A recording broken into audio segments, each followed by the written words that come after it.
Ana Cristina Melo de Pontes, mestre em Direito pelo Instituto Brasiliense de Direito Público, apresenta a dissertação Corrupção Política, uma patologia social. Um estudo analítico sobre os escândalos de corrupção política, suas consequências e desafios para os órgãos de controle. O perfil do renomado criminalista Evandro Lins e Silva, acadêmico e ex-ministro do Supremo Tribunal Federal. E mais, as dicas e orientações de Álvaro Osório do Vale Simeão, mestre em Direito das Relações Internacionais, no quadro Mestres e Doutores. E uma dica imperdível para você que quer estudar fora do Brasil. Tudo isso para você no Academia, que começa agora. E no Academia de hoje conheceremos o trabalho de Ana Cristina Melo de Pontes, mestre em Direito pelo Instituto Brasiliense de Direito Público.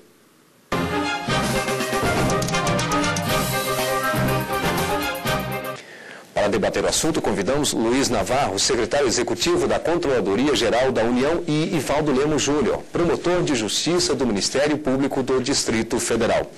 Vamos agora então passar a palavra à apresentadora da dissertação de hoje, a Ana Cristina, a quem eu agradeço por aceitar o nosso convite da TV Justiça para participar do programa Academia. O nosso trabalho teve como foco estudar a corrupção política como uma patologia social. Nós empreendemos estudos filosóficos, sociológicos, estudamos como os órgãos de controle trabalham na prevenção e combate desse mal social. Estudamos também como o Ministério Público vem atuando no combate aos atos de improbidade administrativa. No início, nós traçamos considerações no nosso trabalho sobre a ética na política e estudamos as teorias filosóficas mais conhecidas do mundo acadêmico, como as éticas do ser, éticas da consciência e ética do discurso. Tudo isso para buscarmos saber como a ética pode ser implementada na atividade política. E nós tivemos algumas indagações a responder, como se, sendo legítimos os fins, pode-se fazer uso de quaisquer meios, mesmo que moralmente repreensíveis. Procuramos saber também se a política pode ser desenvolvida de forma desvinculada da ética e se há uma ética que mais se amolde à praxis da atividade política. Mesmo empreendendo estudos filosóficos desde a filosofia antiga, a filosofia moderna e a filosofia contemporânea, nós não encontramos respostas prontas e acabadas para os nossos questionamentos. Não vimos que há uma ética específica para o exercício da atividade política. Vimos só que, no exercício da atividade política, não se pode se desvincular da ética, porque isso causa uma corrupção desenfreada e aumenta as mazelas e desigualdades sociais do nosso país. Também com relação à praxis da atividade política, não obtivemos resposta pronta para se havia alguma ética que fosse aplicável à atividade, ao exercício da atividade política, né? Mas vimos o seguinte, que poderíamos propor uma associação das éticas do discurso, né? Da ética da responsabilidade de Weber, a ética do discurso de Habermas, da responsabilidade de Weber e da convicção de Kant. Talvez uma associação dessas éticas pudesse fazer com que o exercício da atividade política fosse desenvolvido em prol de toda a coletividade. No capítulo seguinte, nós tratamos da parte sociológica, né? Onde abordamos a teoria dos sistemas sociais de Niklas Luhmann e sua abordagem com relação aos sistemas político e jurídico. Nós tratamos sobre os sistemas, autopoiese do sistema jurídico, autopoiese do sistema jurídico, a relação que existe entre eles, né? Tratamos também das críticas que se faz em relação à autopoiese do sistema jurídico, porque ele não se reproduz autopoeticamente, né, de uma forma fechada, como teorizado por Luhmann, e sim de uma forma alopoética, porque há interferências constantes no sistema político, do sistema político, do sistema econômico, no sistema jurídico, de forma que ele não se reproduz como deveria se reproduzir. Isso, segundo o professor Marcelo Neves, é uma consequência direta do que acontece nos países ditos por ele países periféricos. E nós vimos também que, nesse caso, a corrupção não é mais aquela corrupção individual, praticada por agentes políticos de forma individual. É uma corrupção sistêmica, que abrange o próprio sistema político. Porque, por exemplo, quando nós temos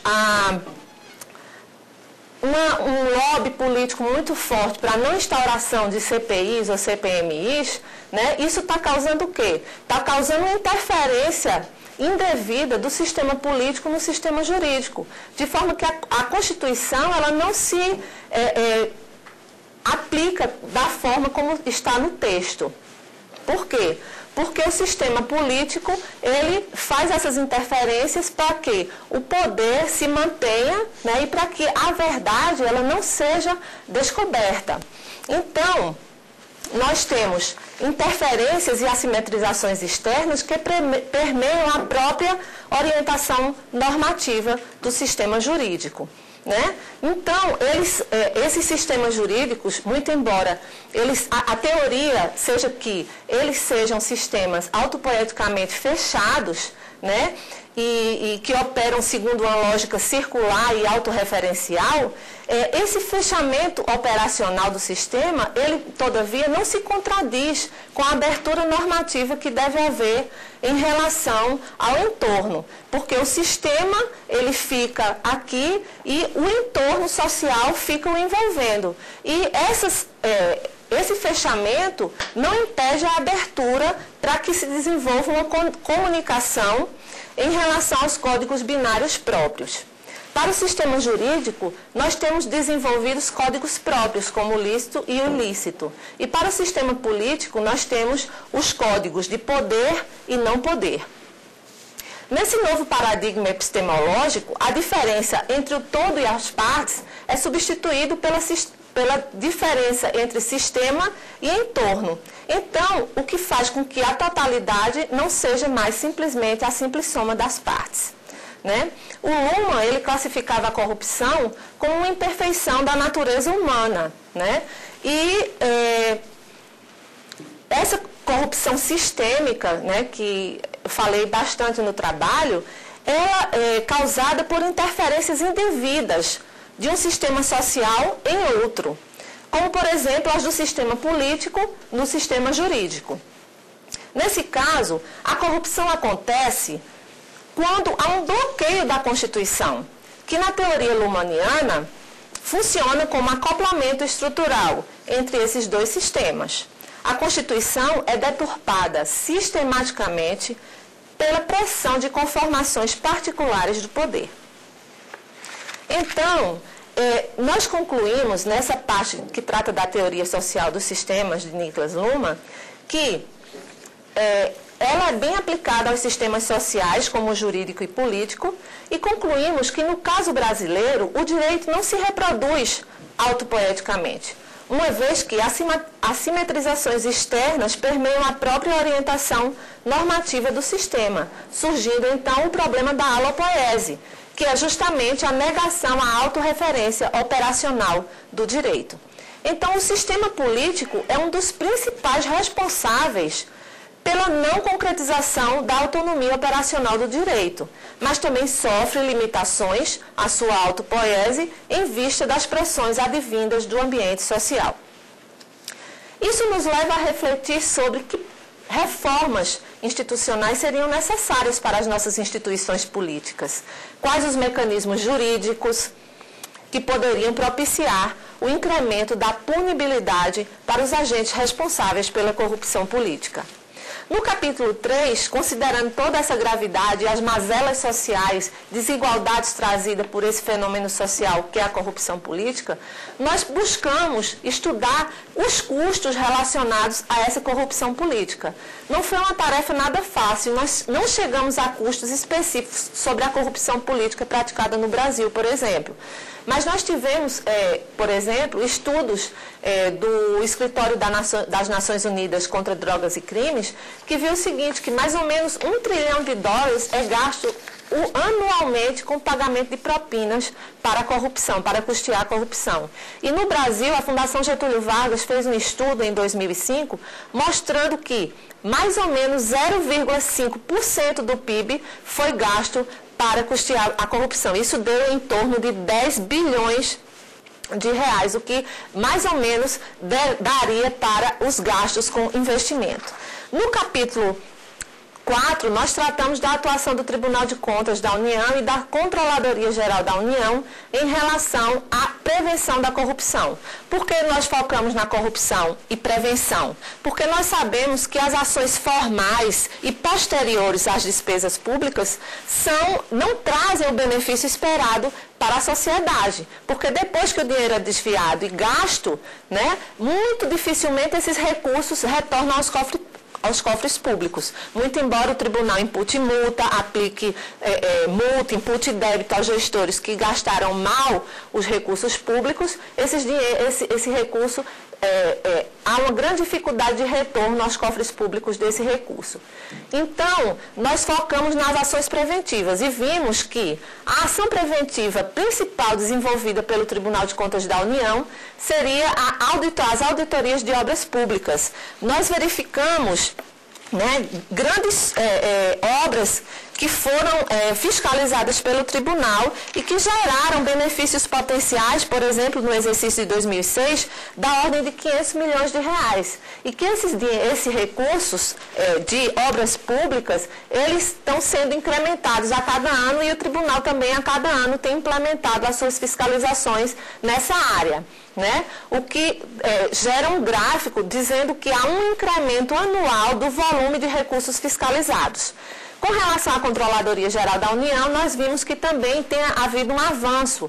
Por quê? Porque a Controladoria Geral, que é um órgão setorial do Sistema de Controle Interno do Poder Executivo, ela implementou em 2006 a SPCI, Secretaria de Prevenção e Controle da Corrupção e Ações Estratégicas, onde são feitas várias ações para que haja uma redução da corrupção, São ações preventivas, e que trazem grandes benefícios para a coletividade. Entre elas, nós destacamos os sorteios de municípios que são implementados pela CGU e que municípios pequenos, por exemplo, são fiscalizados quando antigamente não era, porque antes se verificava muito o critério da materialidade dos recursos transferidos. Então, muitos gestores públicos, prefeitos, por exemplo, eles tinham a impressão de que nunca seriam fiscalizados. Hoje em dia, com